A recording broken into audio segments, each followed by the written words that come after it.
Hello, I will be auditioning for the second host of Under the Rock. I will be doing a skit from Law & Order SVU. In the criminal justice system, sexually based offenses are considered equally heinous.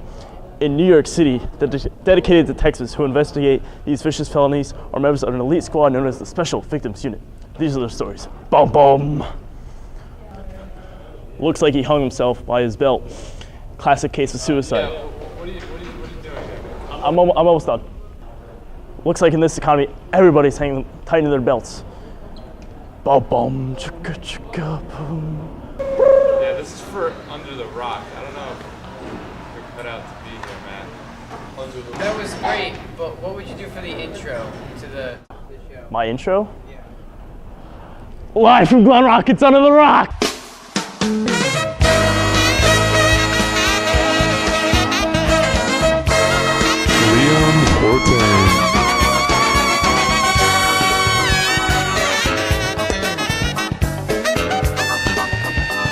Camille Juliana.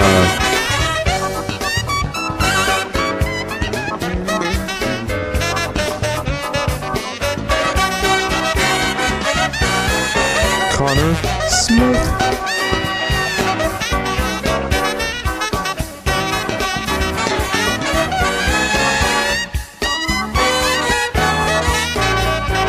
Emily Pensek.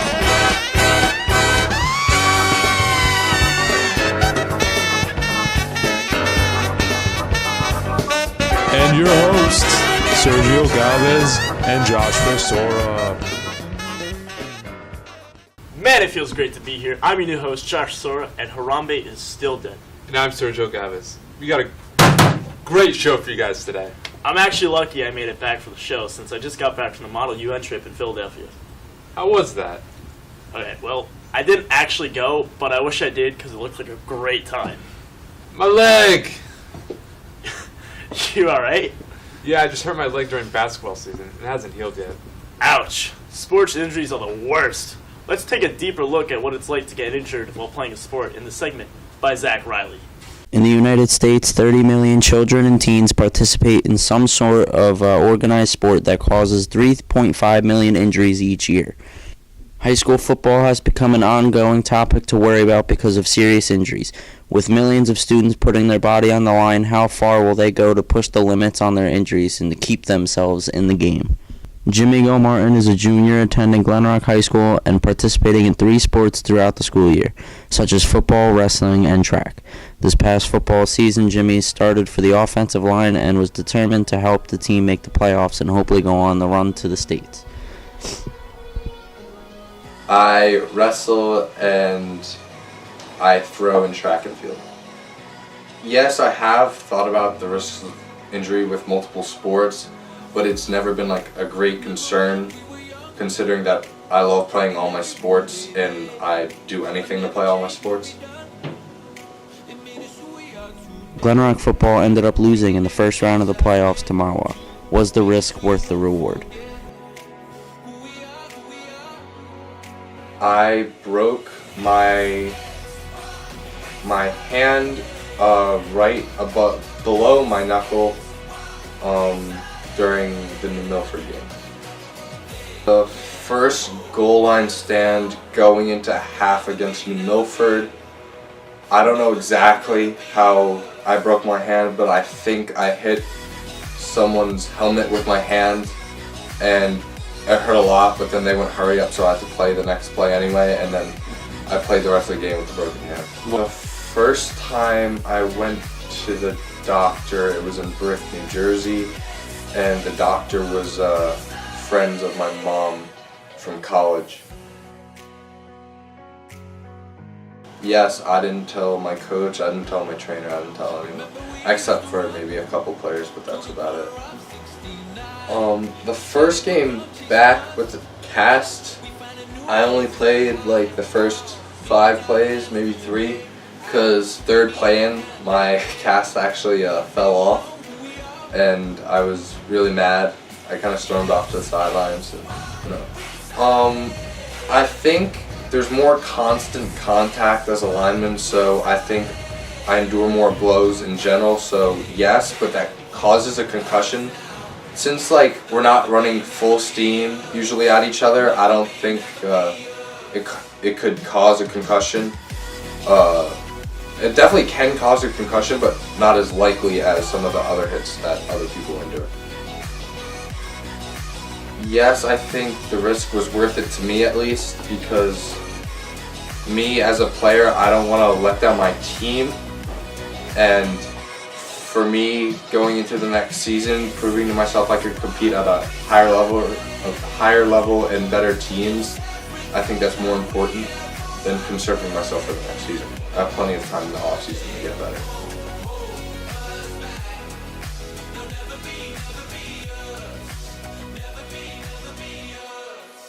Cole Reedy, a junior for Glen Rock High School, played football his freshman and sophomore year.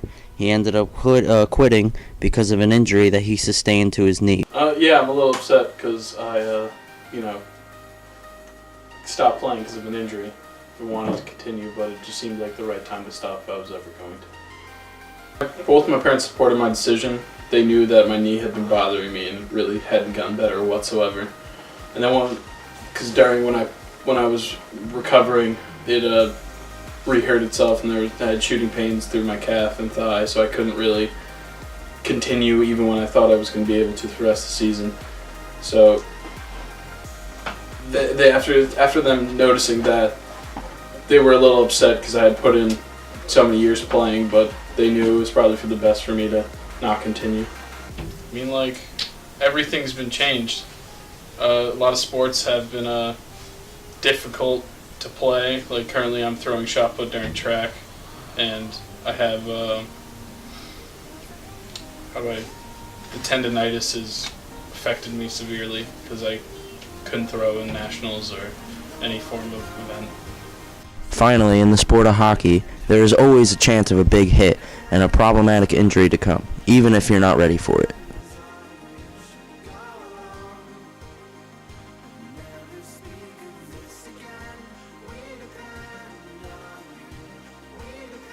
So I was in a high school hockey game, and I was a few feet away from the boards, controlling the puck, and all of a sudden, all I can remember is black. So I get up from the ice and I find out that someone just hit me out of nowhere from the back, and I pinched a nerve in my back. So at the time, everybody thought I was going to be paralyzed. I couldn't really move on the ice until I got in the stretcher. But once they put me in the ambulance, I started regaining some movement in my arms, my fingers, and then eventually I was just getting back. Recovering from my injury took roughly a year before I could play hockey again. So the injury happened during my sophomore year, and then I couldn't play until a few games into the next season, so the season of my junior year. It was pretty rough at first. I just felt different, didn't really feel like myself. And then eventually it all started coming back, and then physical therapy, I had to work out my back a little bit. No surgery was necessary, but a lot of physical therapy, a lot of hours.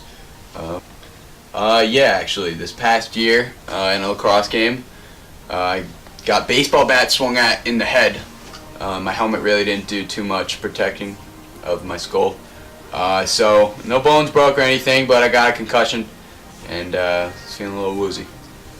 Hard work, dedication, recovery. Everyone tries to keep injuries in the back of their mind, but it is a very real issue that could affect many upcoming athletes and their everyday lives. With many children and teens in organized sports, when will the line be crossed to have athletes and parents realize that all the hits that the body endures is not worth what could happen beyond the field?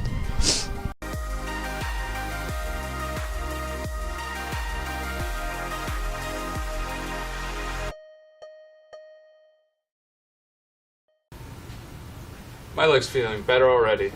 Did you hear our students are getting their own laptops next year? I did. Of course, they started the year after we graduate. I know. I'm still interested to find out about it more in this report by Lizzie Burgoyne. With unlimited amounts of information available to you at your fingertips, how is Glen Rock High School going to adjust to this new technological revolution? The One-to-One Initiative is a program that the high school is planning on starting next year. This program will provide one laptop per student at the high school. I went and I asked administrators, students, and teachers about this program, and this is what they said. They'll certainly be an advantage because now we're going to be able to, like I said, use them on current stuff and design new lessons and projects in order to use them. Certainly it'll be a challenge, I think, for students as well, getting used to using them on a more consistent basis. I'm sure there'll be a little bit of a struggle maybe to keep focus. So I think once everyone gets used to it, then it'll hopefully become seamless. Well, I think there'll certainly be a lot of benefit to the students. You know, it's obviously the students' world, having immediate access to technology. One of the good things, though, is that even though the students do have access with technology, they don't always have access to the specific programs that we use. So by having these laptops and having 24/7 access to them, they can take an assignment maybe they were doing in class and be able to work on it at home as well. I worked at Demarest, which had a laptop program before, and they're fairly useful. For instance, one thing I used to do there is I used to have the kids watch a video of notes with their headphones in, and they could take notes at their own pace, and things like that are just very helpful for just like expanding education beyond the regular classroom. I support the one-to-one program because I think everyone should get their own laptop in school, because we usually don't have enough laptops because other teachers take the cart all the time and then we bring it up and down the stairs, which is so difficult to do. And I think it'd be easier for like everyone if they just had their own. I think it can be a very positive thing. I have certainly looked at studies that say that the use of laptops and the lack of writing certainly can have an impact upon student learning and achievement. But I think this could be a positive thing if used in the right way. Not just using the technology for the sake of using it, but using it for its intended purpose. The program is really kind of under the larger umbrella, which is to prepare students for college and career readiness. Most colleges you're going to go to, I think it's very commonplace now to either be given a laptop, but more importantly have access to technology. Some of the blended learning experiences where, you know, you're not always sitting in the classroom to learn, that, you know, there's ways to collaborate, a lot of different forums and so forth, access to technology. So it's really to kind of mimic what, you know, we want to do, which is best prepare our students for the next step. And for many of our students, it's going on to college, and, you know, we want to try to create a very similar environment for them here. I think it'll be an advantage. There are going to be disadvantages. For instance, cell phones are a big issue now, and adding laptops, that will be an issue as well for just monitoring it. But I think it's going to be an advantage because there's so much more you could do with laptops that you can't when you don't have laptops. We're really trying to move away from some of the things in the traditional classroom where the teacher had to be this dispenser of information. Well, in your generation right now, you don't necessarily need a teacher to give you information. You can look that up yourself.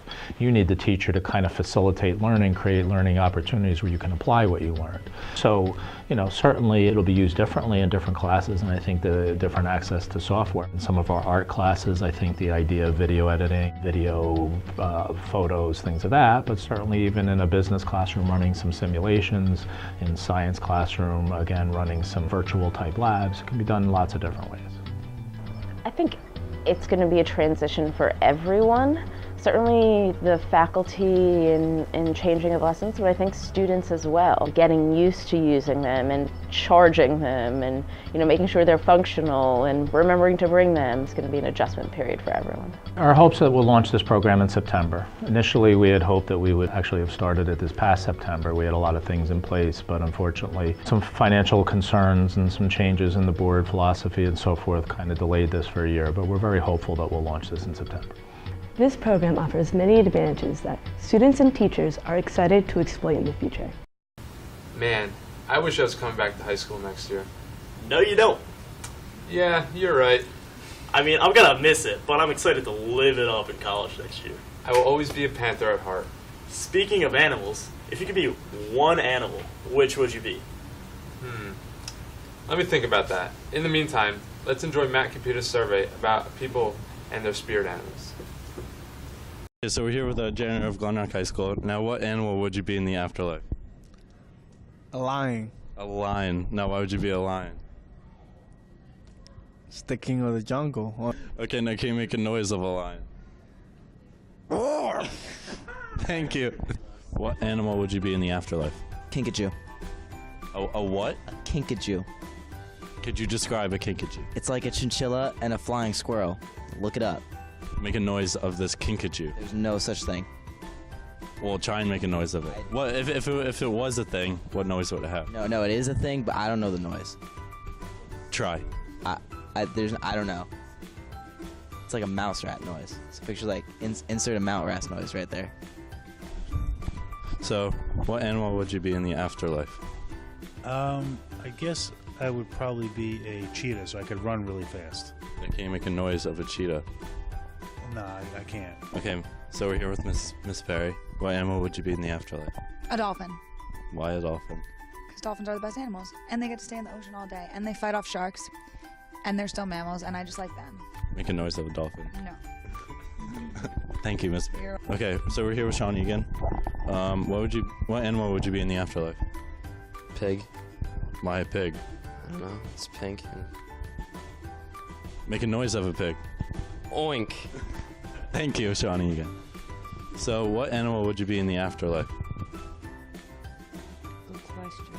Probably a lion. Why a lion? Because she rules the jungle. Can you make a noise of a lion? No. All right, let's go to you. What animal would you be in the afterlife? What would you be? A dog. A dog? Why a dog? Because I can do like a dog. Okay, so what animal would you be in the afterlife? In my afterlife, a cat, of course. Why a cat? Because they have a great life and they just cozy up to everybody and just hang out and have nap all day long. It sounds great to me. Now can you meow like a cat for me? Meow. Meow. Meow, meow, meow. Thank you, Miss Fortnite. Zane, my main, what animal would you be in the afterlife? Panther. A panther. Why a panther? Because that's Glen Rock's mascot. Good choice. Can you make a noise of a panther? Thank you. Okay, so we're here with seniors Connor Smith and Graham Reese. Graham, what animal would you be in the afterlife? An ox. Why an ox? Because they're big. Can you make a noise of an ox? Thank you. Okay, now Connor, how about you? No comment. Thank you. Okay, we're here with Senior Dean. Dean, what animal would you be in the afterlife? What? Dude. What animal would you be in the afterlife? What? Dude, I cannot hear you. I have headphones in. What animal would you be in the afterlife? What animal would I be in the afterlife? I don't think you could be an animal in the afterlife. But, no, I know, but like, if you were one, what would you be? Giraffe. Okay, why a giraffe? You got those wild necks, bro. Can you make a noise of a giraffe? I don't think they make a noise. Okay, let's have Graham make a noise of a giraffe. Okay, so we're here with young and beautiful Miss Bick. So, what animal would you be in the afterlife? What animal? Yeah. A wolf. A wolf? Why a wolf? Why a wolf? Because I like them and they're social and they live in packs and they're fierce and mighty and wolf. So you have all the qualities of a wolf. I don't know if I have all the qualities of a wolf, but I'd like to have all the qualities of a wolf. I can't make a noise of a wolf. No, I can't do that. Okay, now we're coming over with Miss Com. Okay, the young and beautiful Miss Com. Okay, so Young and beautiful. Am I younger than she is? you're both young and beautiful. Okay, so how about you? What animal would you be in the afterlife? I would be a penguin. A penguin. That's interesting. Why a penguin? Because they have happy feet and they mate for life. Okay, now can you make a noise of a penguin? No. Okay, thank you. We're here with Miss Maserani. Miss Maserani, what animal would you be in the afterlife? I think I might be a horse in the afterlife. A horse. That's interesting. Okay, now why would you be a horse? I would be a horse because they are part of history, big part of history, and they're used for many different jobs, which is very productive, and they're beautiful. Okay, so now can you make a noise of a horse? I can't. I really can't. You have to wait for I cannot make a noise of a horse because that's kind of hard, but thank you. Okay, so we're here with Mr. Croft, video production teacher. So now, what animal would you be in the afterlife? Well, that's really tough. I could be anything. You can be anything you want. Imaginary or real? Anything, just anything. Can I be a dragon? Of course you can be a dragon. Breathing dragon? Yes, you can. Now, why would you pick a fire-breathing dragon? Who wouldn't want to be a fire-breathing dragon in the afterlife? This is true. Now can you make a noise of this fire-breathing dragon? Rawr. Okay, thank you for your time. Anytime. Okay, Lauren O'Gara, what animal would you be in the afterlife? I don't know. We'll pick one. Ben Packer. So are you saying Ben Packer is an animal? Yes. What animal are you saying Ben Packer is related to? Okay, now can you make a noise of this Ben Packer? I don't know. Ask him. Make a noise of this Ben Packer. I don't know. Yeah. Now, Ben Packer, show an example of your face.